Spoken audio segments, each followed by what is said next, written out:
Hi, everybody. Welcome to My Favorite Mistake. I'm Mark Raven, and we're joined today. Our guest is Clint Corley.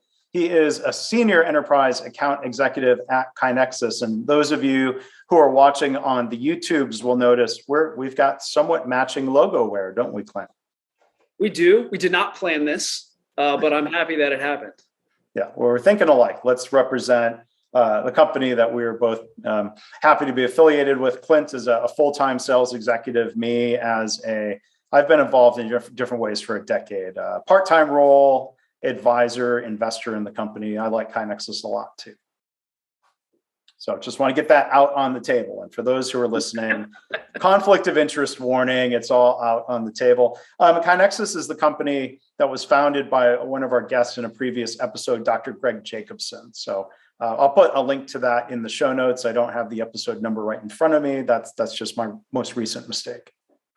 So we'll figure that out. But Clint, as it says in his LinkedIn profile, and we'll see if he still agrees with this, he says he's master of the complex sales cycle. Yeah? That's what it says. Maybe that's a little bullish of me. Been practicing the complex sales cycle for many years. How about that? Yeah. Well, I think Clint's good at his job, but this is a podcast about mistakes. So we'll talk about sales mistakes and his favorite mistake and all sorts of things here today. But Clint and I know this to be true. He also says he's passionate about people, relationships, and problem solving. And he has a BBA degree in professional sales from Baylor University. So just a little bit about that real quickly. So within the business school, there's a whole degree specialization in sales. Is that kind of unique or unusual for Baylor to have that? Yeah, so you're correct. There is a degree program within the Hankamer School of Business at Baylor University specifically for professional selling. It's a pretty intensive program. At the time that I went through it, I believe there were less than 50 similar to it in the world. I think that number has grown quite a bit, but it is designed specifically for people who are seeking to enter into a sales profession. 50, 60, 70% of people who end up in sales professions kind of stumble into it. And, they end up being good at it because they were good at something else. This degree certainly is a little bit different in that regard, but everything from discovery and value proposition all the way to understanding supply chains and how you sell through a supply chain gets taught in that program. Really interesting. Really great program. A lot of much smarter people going through that program today than when I went through it initially. But it's been good to see it grow. I'm still involved as an advisory board member there, and nice to see that program become what it is. Yeah, well, it's great. I mean, we think nothing of it. There are specializations in marketing and finance and supply chain, and so it seems why not sales? That is a profession, and there's a lot to learn about it for sure. Yeah. I tend to get oh yeah, that makes sense, or a huh whenever people ask. It's usually one or the other. Yeah. So, and I don't know, maybe this was a moment in your career that also led to a huh kind of reaction. I don't know. What's your story? My roundabout way of asking you to tell us your story, Clint. What is your favorite mistake? We'll either go wow or huh. We'll go, wow, yeah. But I guess it'll depend on how well I describe it. So my favorite mistake, or I think we'll say the mistake that stuck with me longer and is a little bit more prominent in my memory. I was a young professional, maybe 23 or 24. I started my career in oil and gas in West Texas, Midland, Odessa. Have you ever been to Midland, Odessa? I have been to both. I've seen one of their football stadiums. They were quite proud to show me around when I was working there at one of the hospitals. They certainly is. There's oil, there's gas, and there's football out there. And that tends to be about it. Yeah. Sorry for anyone living in Midland. Great place, wonderful people. I was out there working in oil and gas, and it was a boom town whenever I was out there. One of the companies that I worked for, we offered backhoe services. And for anyone that doesn't know what a backhoe is, it's the tractor that's got that big arm on the back that reaches out and digs things. It's a semi-specialized piece of equipment, but we offered those services to our customers. What a lot of people don't know is that if you are going in the state of Texas, if you are going to dig deeper than 18 inches into the ground, you have to perform what is called an 811 dig test. 811 is a taxpayer-funded services that notifies utilities who might have buried lines or buried cables underneath where you're going to dig so they can come mark them so that you don't hit them. Yeah. Cable lines, sewer lines, electricity lines, and for us, lines that are holding natural gas and petroleum, which are flammable and highly dangerous. If you're a homeowner and you're going to dig in your backyard, it's pretty easy. You go online, type in your address, you give a radius for where you're going to dig. People come out and say, oh, you're good. Way to go. If you want to dig down to do some home renovation, or if you're going to build a deck on your back porch, that's all you got to do. It's a pretty difficult thing to mess up. One of my jobs at West Texas was to make sure that those dig tests got put in properly. We called them dig tests. The nature of our work was not residential works. We were not around houses. We were out in these remote locations on these oil and gas, caliche and dirt lease roads. And so requesting one of these was not as simple as putting an address in. What you had to do was find the nearest major intersection and give turn-by-turn cardinal directions down to the 10th of the mile to the exact place where you were going to dig, and then provide a GPS coordinate to that exact place. A little bit more involvement there, a lot more to go through. And so the process essentially goes like this. We get a phone call from a customer. The customer says, I want to bury a new line at this place. And we drive out to that place, use the odometer, tachometer. What's the one that measures mileage? Odometer. Use the odometer, drive the dirt road up and down, use your GPS, mark the area, send the request in, and then you start getting phone calls from everybody, AT&T, other oil and gas companies, kind of telling you what they have there.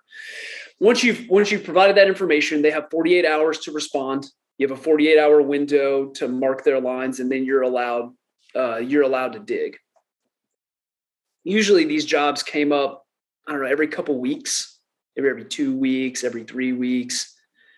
And then we had a couple that came in back to back where we were going to be doing a lot of digging. So there were about 6 to 8 a day that we were calling in for about a 3-week period.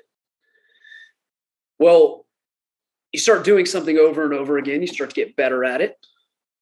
The challenge is that you can run into a little bit of complacency in doing those things, which ultimately, spoiler alert, became my mistake here. I got really, really good at doing them.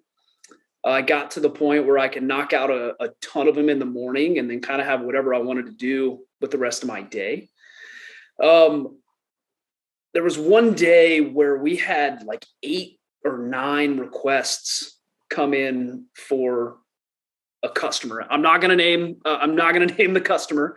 They requested from us, and their plan was they were going to do all 8 in one day. So they wanted to get all these done. We're going to knock all of them out in a single day. So I went and I just submitted all of those requests on the exact same day. I had all my directions, I had everything filled out. I had submitted everything in. And then the response from 811 is they usually send responses from email. Here's everything you submitted. This is confirmed. You're free to dig. This is confirmed. You're free to dig. This is confirmed. You're free to dig. And they all look pretty similar. But I did not. And you have to track. If you've got multiple requests for something, you have to piece it together. That's correct. So they come in and then you piece those together. And then your responsibility is to hand that confirmation to whoever's actually operating the piece of equipment. They hand it to the customer. They verify that everything is good, and then you're allowed to dig. But what I did not see was that one of those requests that I had submitted had been denied. I had put incorrect driving directions in. I marked something as 3 miles north down a certain road that should have been 0.3 miles. It was just a little fat finger mistake. And that request got denied. And I did not see that come through. Everything looked the same. Hey, I know I didn't screw these up, blah, blah, blah. Did not have anybody check my work as it was coming back in. And I sent equipment out into the field ready to dig for a test that had been denied. Now, when I say denied, what I don't mean is that, oh, there's danger. What I mean is that no one has been alerted that you're about to go do this, and no one is checking that area. Right. So to make a really long story a little bit shorter, we sent somebody out in the field. They started to dig. They dug and they hit a oil and gas line. Oh.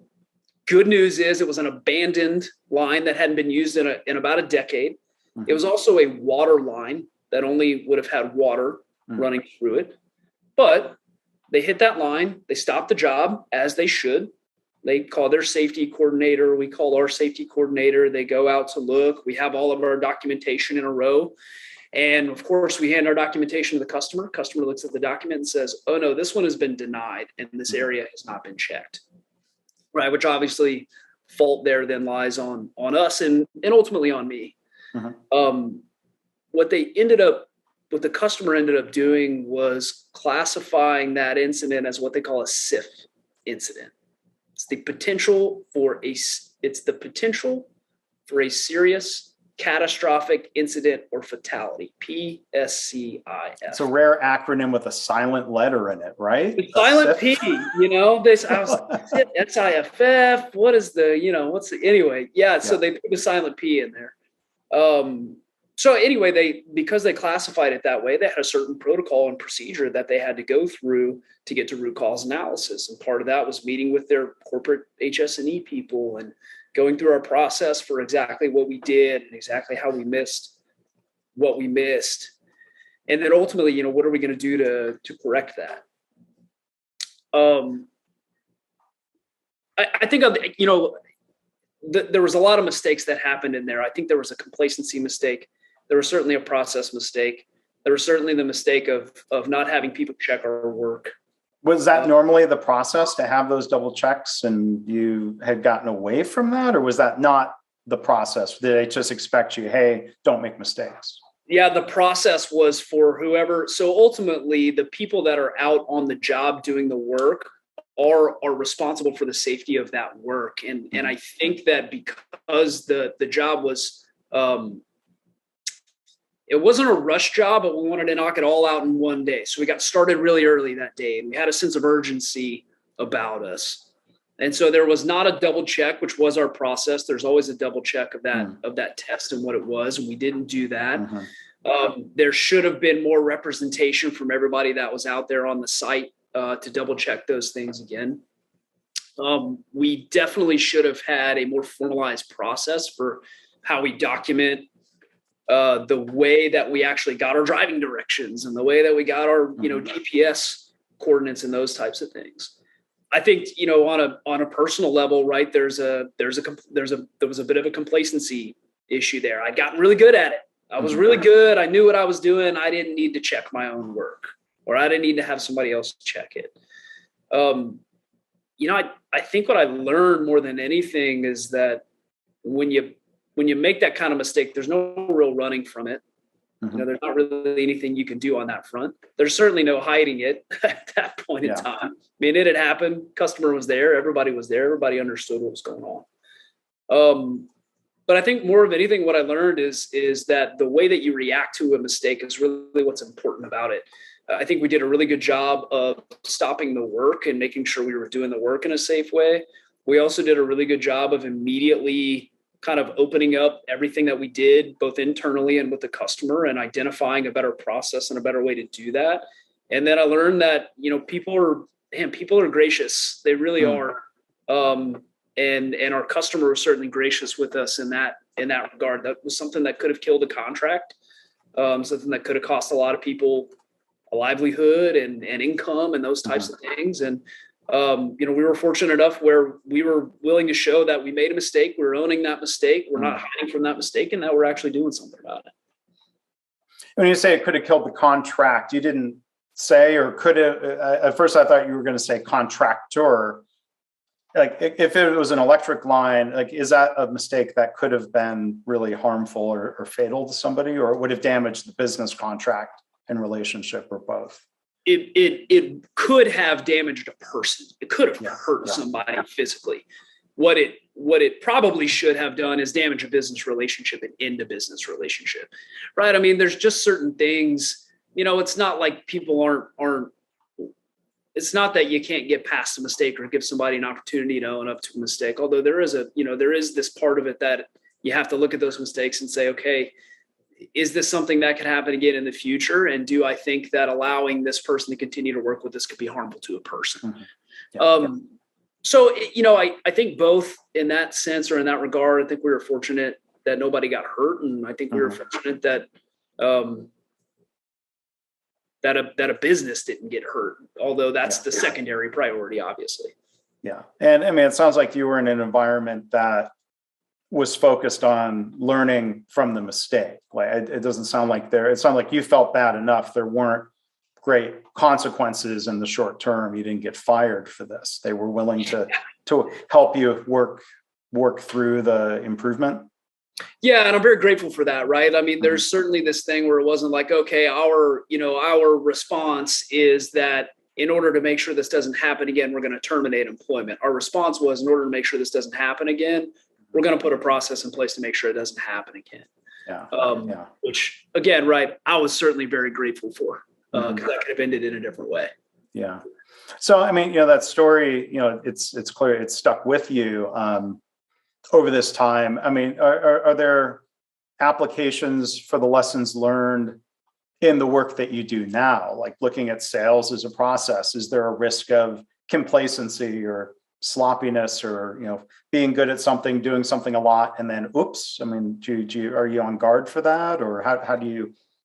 Yeah, that's a great question. There's certainly a risk for complacency in my day to day and what I do, and I think it goes a couple ways though. There's a risk of complacency and not preparing for a call, and then having a bad outcome for the call be a customer doesn't want to sign on with us, or we're unable to generate revenue from that person. It's bad for the business. It's a personal consequence because it's part of my job, and I want to be good at my job, and I want to be good at what I do. The other piece of that though is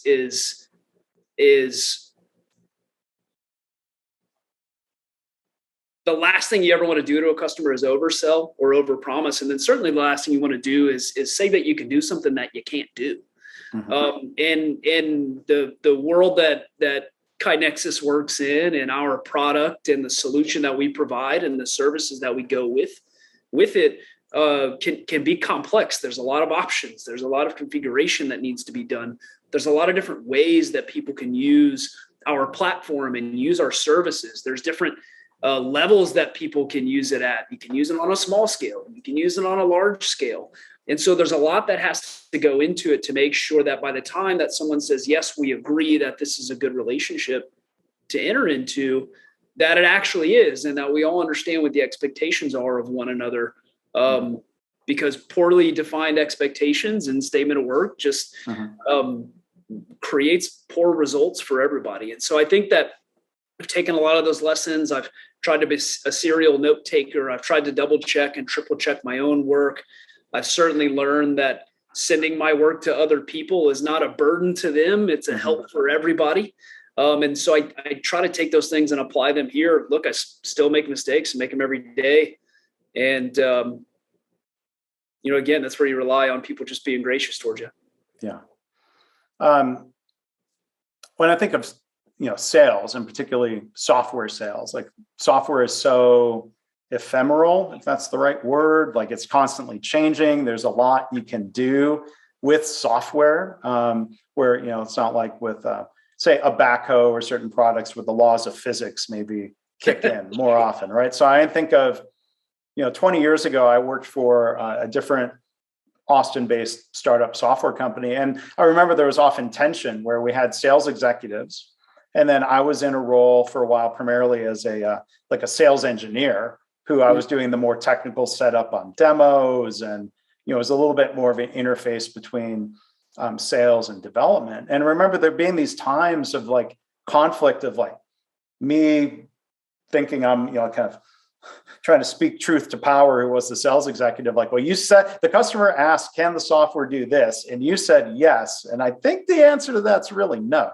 Like that's part of the tension around what you describe as overselling, or finding the balance of like well, can it do it? Well, maybe not today, but our development team's real good. And I mean, how do you navigate that and make sure you're not overselling in a way that, we don't want an unhappy customer of like, well, we signed the contract because of this. And now the customer's mad at you. Potentially the dev team is mad at you. How do you find the right balance there? Yeah, it's tough, right? Because at the end of the day, a sales executive or a salesperson's job is to generate revenue for the organization. It's value that they bring to the organization, and at least that's how their job performance is measured, I should say.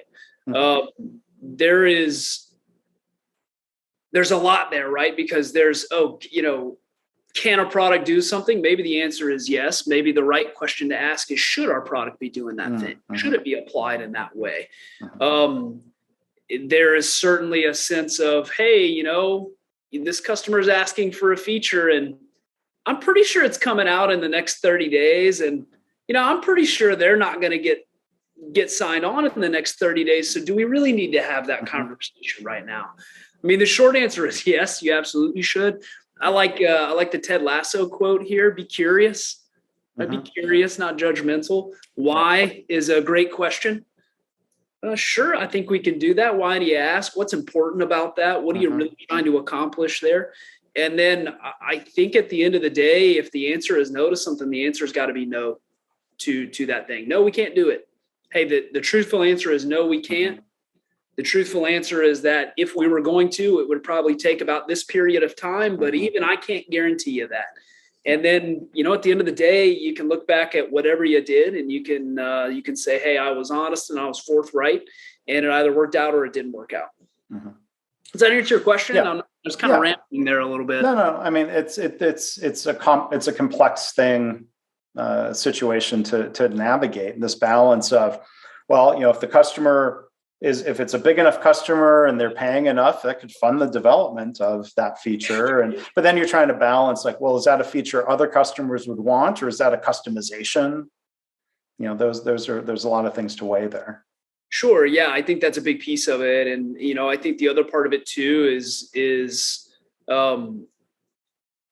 trying to figure out trying to place the priority of the customer first, the priority of your business second, and then your priority third or your priority last can be a really difficult thing to do, at least in what I do now, right?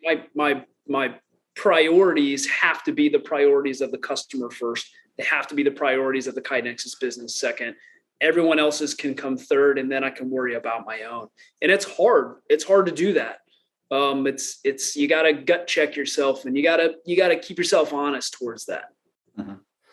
And that seems like there might be maybe a different use of the word overselling, thinking about like being persistent. Like, how much do you contact somebody initially? Sure. How much and how often do you follow up when they've said, yes, we are going to sign a contract, and then they ghost you for a little while? Like, how do you find the balance between persistence and being a pest? Yeah, it's an art, not a science. Yeah, certainly. Although I do appreciate being sent really bad prospecting emails. I always get a kick out of those. I send those to Clint. That's the thing I pester him with occasionally. Goodness knows I've sent a couple. I'm sure somebody's going to listen to this podcast that goes, yeah, I got a couple of those from old Clint in the past. Man, it's an art, not a science, and it's a balancing act for sure. I will tell you, as weird as it may sound, the absolute best thing that you can do when somebody says yes, or when somebody maybe is a little not getting back to you, you got to look back at the last piece of contact you had with them or the last conversation. There's not really a lot you can do to make somebody get back on the phone with you if they don't want to, other than say, hey, I don't want to waste your time. Let's catch up 30 days from now for 5 minutes. Let's put it on the calendar right now. And as weird of maybe like a sales tactic as that may sound, it's really a respectful thing to do for everybody. What the balance is between persistence and being a pest, your guess is as good as mine. Yeah. I guess is the honest answer to that. Yeah. Yeah. And, I do get a lot of just cold emails, outbound emails from people. And, the ones that I most often call a bad sales email of the day are things that clearly aren't at all customized to me, other than maybe inserting my name. And, stuff that's just totally irrelevant, off the mark. And I'll hit delete. And then this is where I think it becomes pest. You get the, just following up email. And, and then, worst off would be like the third strike, type email. And I mean, maybe a lot of this is automated, and unfortunately, then there's not a great cost to people doing it. But I think sometimes that automation either it's a waste of time, or maybe it runs the risk of, even if it was something relevant to me, maybe it's off-putting in a way that damages that potential relationship, instead of me just hitting delete or hitting spam, or as I've learned to do, block sender. There's too much of that. And then there's the bad, I don't have one handy. Then there's some emails that are just weird, like just like oddly aggressive, or like they include a picture from your social media. Oh, here's the one that's coming to mind. Somebody's like, they included a picture from my social media, and something to the effect of like, oh, you might think I'm stalking you. And I'm like, why would you ever go there? Like, that's not really something to joke about to anybody who's really faced that. Not me. Yeah. But I just like, there's these weird tactics sometimes. I'm like, somebody either came up with the idea or was told, hey, this is a good idea, go try it. Yeah, go give it a shot. It's it's a little bit of a spray and pray tactic would be the automated side, right? Hey, let me load these email addresses into this machine, and then this machine will make it look like this email actually came from a person and not a marketing engine. And then maybe if I send out 1,000, I'll get 5 people that want to meet with me. Look, guilty, right? At least early in my career, certainly guilty as charged there. And then there's just this weird, I don't know, it's a desire to be different in a prospecting email that sometimes, maybe you take it a little bit too far, or you take it in the wrong direction. Or even, on your follow-up email, hey, did you get my first one? Look, chances are they got it, right? Chances are they got your first one. You don't need to ask them if they got it. If you got a second message you want to send, great, send that follow-up message. No need to, No. Oh, you must have missed this one. Oh, I know that you're busy. Yeah, we're all busy. I get it. Right. Just bring this back to the top of your inbox. I'm like, why? I didn't want it there. Yeah, or just the one-word email that says bump, just to make sure that it gets right. Yeah, because to your point, if the second "did you get my email" message is going to get through, very likely the first one did, and if not, the follow-up's not going to get through. But automation. So it's probably, we don't expect AI to steal everybody's sales job in the near term. Yeah, I don't think not in the near term. Maybe steal a prospecting job. Everybody gets robocalls, and hey man, they're getting pretty good. They're getting really good, and they sound like people. Some of them are capable of having 2 or 3 phrase or sentence conversations with you as we get going. Hopefully not, because hopefully the way that the profession of sales is going is one that helps customers and helps people understand the value of what problem they're trying to solve, or the value of what their aspiration is for the business, and trying to figure out, my CRO would call it disqualifying first, trying to figure out who you can't help and trying to arrive at that conclusion as fast as humanly possible. And then as a representative who's supposed to be a professional sales representative, being willing to say, hey, I cannot help you. Here are the reasons why I cannot help you. Here's the direction that I suggest that you go, right? I think that the way that information is readily available in today's day and age, I think that the way that the number of SaaS products that are available in the market today, people are going to be looking for solutions. And I think that the sales professionals that are going to do well for themselves and that are going to do well for their customers are the ones that can help map a business value to a product, and are willing to walk away whenever it's not the right fit, because it's the right thing for the customer to do. Yeah. So we shall see. AI may replace us all one day. I don't know. Right.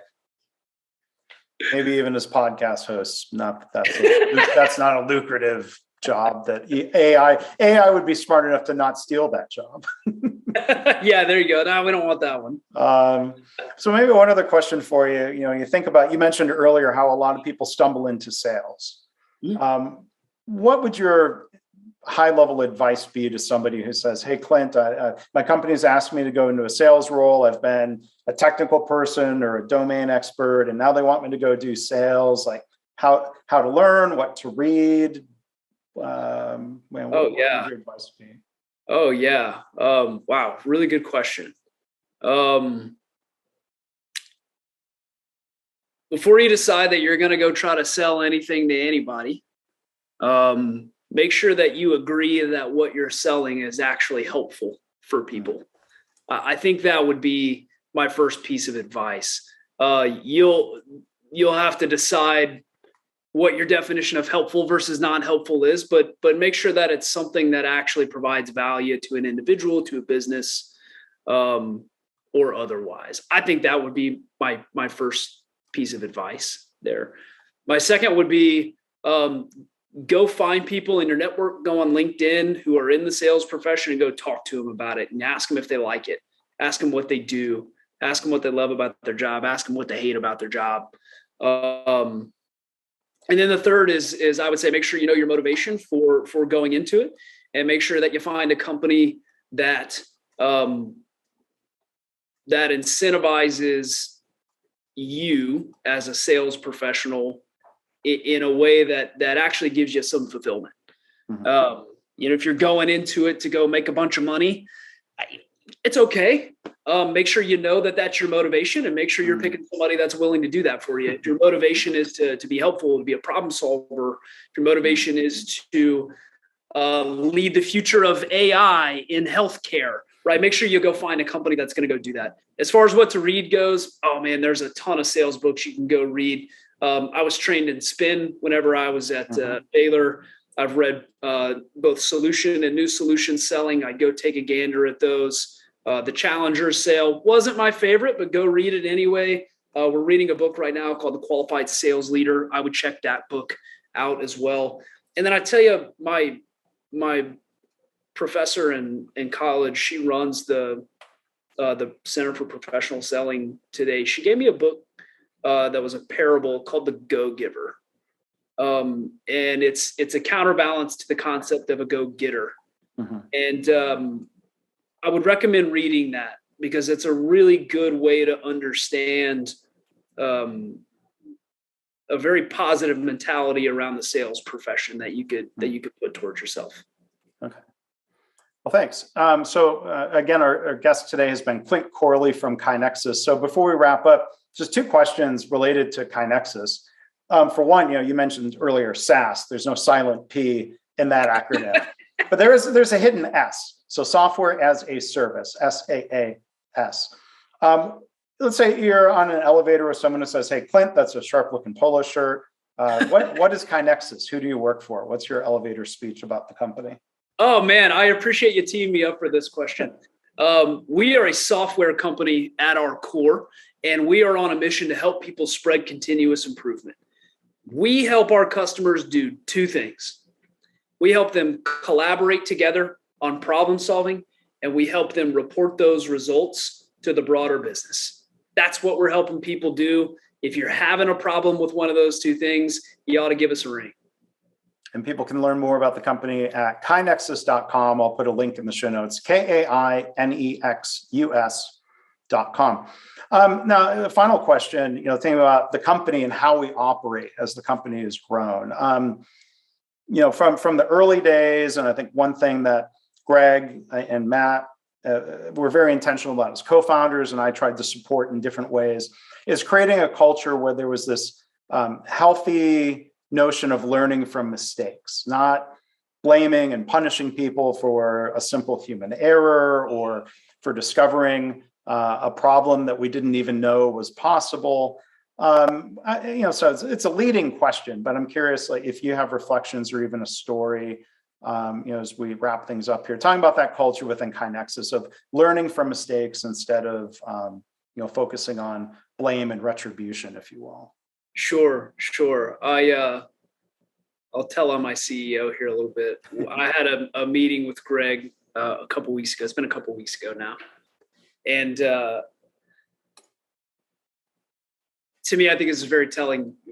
We were talking about sales and kind of the future of it and where we're going to go with KaiNexus and how we're going to grow our business and those types of things. And to be in a meeting with your CEO and have him say, I'll tell you, Clint, I don't care whether or not we sell something or not. I care that we learn and I care that we get better.